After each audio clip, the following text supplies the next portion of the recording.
Corinthians perto de derrubar o transferban que acompanha o clube já há 5 meses e perto também de oficializar o primeiro reforço da temporada. Bora conversar um pouquinho? Antes de mais nada, deixa eu me apresentar, caso tu sejas novo ou nova por aqui, prazer. Eu sou Bianca Molina, sou jornalista, repórter, setorista do Corinthians.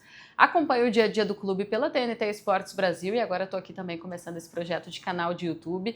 Tá chegando por aqui, te aproxega, te inscreve e se no final desse vídeo tu tiveres gostado dele, deixa teu like. Se tiver gostado muito ou se entender que faz sentido, manda para alguém que ajuda bastante. E se a opção de hypar ainda estiver habilitada, quando você estiver assistindo esse vídeo, clica, é de graça, é bem simples, e aí o YouTube entende que tu gostaste e ele passa a recomendar o vídeo para mais pessoas. Show de bola? Inclusive, gente, nem sempre eu consigo me fazer presente diariamente aqui no YouTube, né? Na verdade, a ideia é ter vídeo a cada 2 dias. Se vocês quiserem buscar informações que eu dou na TNT, hoje, por exemplo, fiz um ao vivo no De Placa, fiquei mais de 20 minutos ali à disposição, esclarecendo várias questões em relação ao Corinthians. Vocês podem me acompanhar por lá ou também nas redes oficiais da TNT Esportes ou no meu perfil oficial, tanto do Twitter quanto do Instagram. Fica esse convite. Show de bola? Nem sempre é fácil gravar vídeos e estar aqui no YouTube. Nas redes sociais, às vezes um textinho, uma mensagem e tal, a gente consegue informar do mesmo jeito. Shows? Hoje é quinta-feira e o Corinthians se aproxima de findar o processo de transferban que acompanha o clube desde o mês de agosto. Vocês devem lembrar, o Corinthians na última janela contrata o Vitinho, estava livre no mercado e logo em seguida sofre o processo de transferban depois de uma condenação no CAS em função do não pagamento da dívida com o Santos Laguna pela compra do Félix Torres, que custou algo em torno de 6 milhões e 500 mil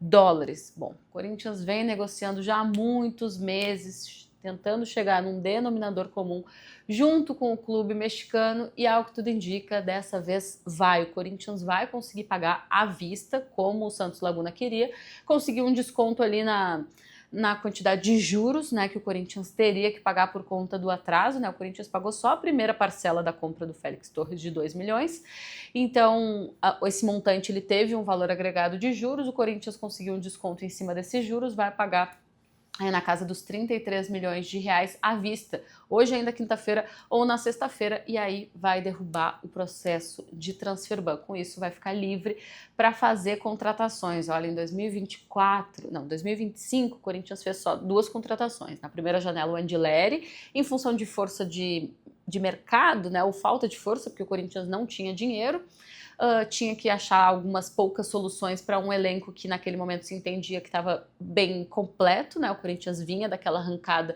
na reta final de Campeonato Brasileiro da temporada de 2024, então pega o Andileri que estava livre no mercado e entende que dentro daquele contexto estava de bom tamanho. Aí no meio do ano, aí sim, precisava de outros reforços, Dorival chegou pedindo pelo menos 4 peças e o Corinthians não consegue, por questões financeiras também, de falta de oportunidade de mercado dentro daquilo que era esperado, mas depois também na reta final por conta desse transferban.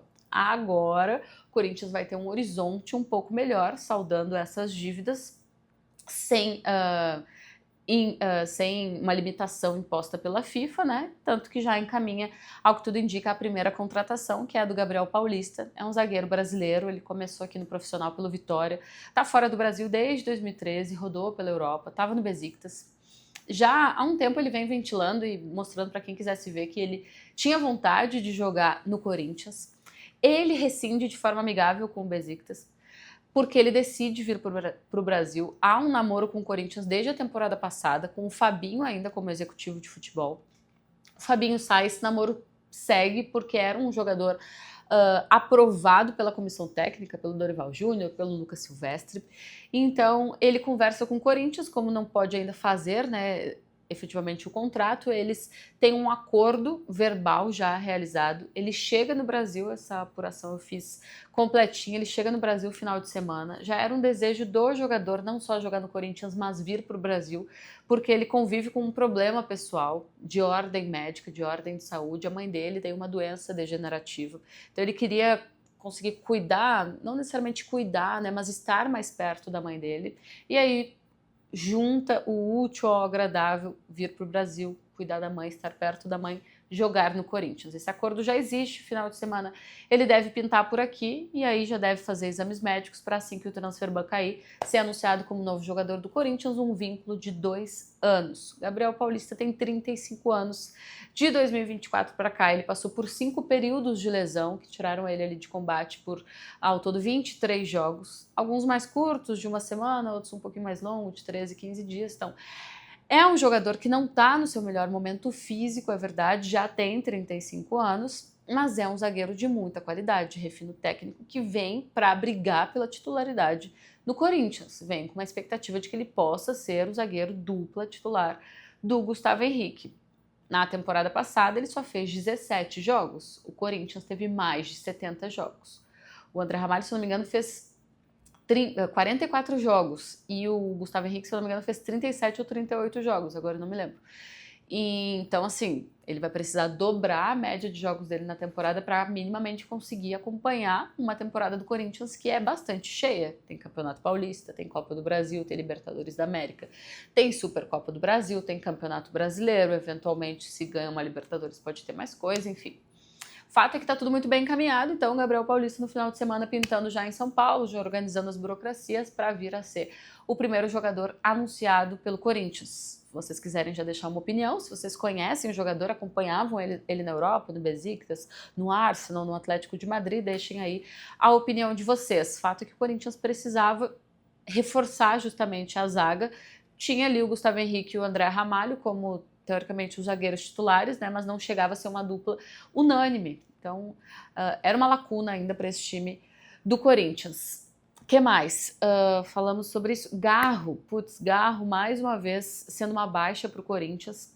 Ele precisou passar por uma cirurgia para correção aqui do osso escafoide, que fica mais ou menos aqui no punho.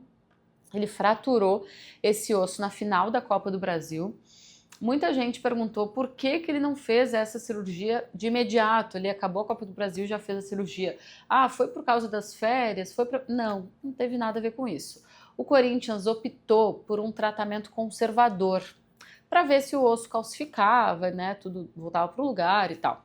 Eu até trago isso com um pouco mais de lugar de fala, porque meu marido, vésperas do nosso casamento agora em outubro, ele teve essa mesma lesão, ele também fraturou o osso escafoide, também tentou o tratamento conservador e com isso ele só perdeu tempo. Ele continua sentindo dor, um pouco de insegurança ali na região e vai precisar passar por cirurgia. Então o Garro ele se reapresenta, continua sentindo dores na região e há um entendimento do Corinthians e do próprio jogador que tipo, melhor não arriscar, vamos fazer a cirurgia agora, ele vai se recuperar num tempo até curto, né? A previsão é de no mínimo ali na casa de 3 semanas, mas pode ir até 8 semanas, ou seja, até 2 meses.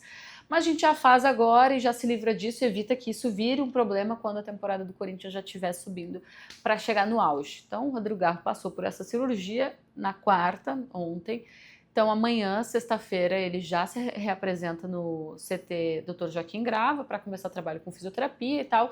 E assim que ele tiver condições, liberação médica, ele voltar a atuar, o que pode bater com bem o período ali, a data da Supercopa do Brasil. Primeira decisão do Corinthians na temporada diante do Flamengo. Vai se recuperar antes? Pode se recuperar antes. Vai se recuperar depois? Pode se recuperar depois. Há uma janela que prevê mais ou menos um período de recuperação entre 3 e 8 semanas. As 3 semanas dariam bem ali nessa data da Supercopa do Brasil, em 1º de fevereiro. Fato que mais um problema para o Garro, né? Mais um problema para o Dorival Júnior, que não conta com Garro, não conta com Memphis, não conta com Ranieri, não conta com Yuri Alberto, não conta com Martinez. Aí perdeu jogadores ainda, né? Que poderiam ajudar, não conta com Maicon, né, que enfim, tá indo mesmo para o Atlético Mineiro, já realizou exames e tudo mais. Então, a entender como é que o Dorival vai pensar nesse jogo domingo contra a Ponte Preta, deve mesclar muito a equipe, né? E dentro dessa mescla que já estava prevista por ele, ainda assim o Corinthians com dificuldades para montar esse primeiro time da temporada de 2025. Show de bolas? Conforme as movimentações de mercado elas forem acontecendo, eu vou trazendo aqui para vocês qualquer novidade, qualquer informação que eu tenha. Show de bola? Chegou até aqui, não está inscrito? Te inscreve. Se curtiu esse vídeo, deixa teu like. Se curtiu muito ou se entender que faz sentido, manda para alguém que ajuda bastante. Beijo, tchau, tchau.